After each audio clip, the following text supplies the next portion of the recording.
AEHR stock analysis Tuesday and onwards. Am I buying? Covering all that in the short brief 1-minute video, so watch till the end. So overviewing AEHR Test Systems, bro, like I'm having a stroke pronouncing this. I'm looking to take it further up, I guess. Like, this is pumping now, and this is exactly what I've been waiting for such a long time. This is actually, I should have been making videos quite a lot earlier, because we could have caught some crazy nasty freaking moves, but I guess it is what it is. Mr. Seeker was here having better things to do.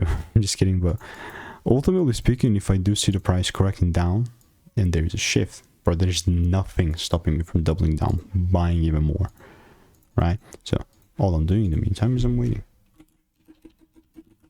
for rules. So AEHR, AEHR, that's where we are. If you want my exact play and all that good jazz, just click the first link in the description. Absolutely get it, risk-free. It kind of stings when I have to share it, but I know sharing is caring, and the more you share, the more you get back. So click the first link in the description and I'll share all that good jazz.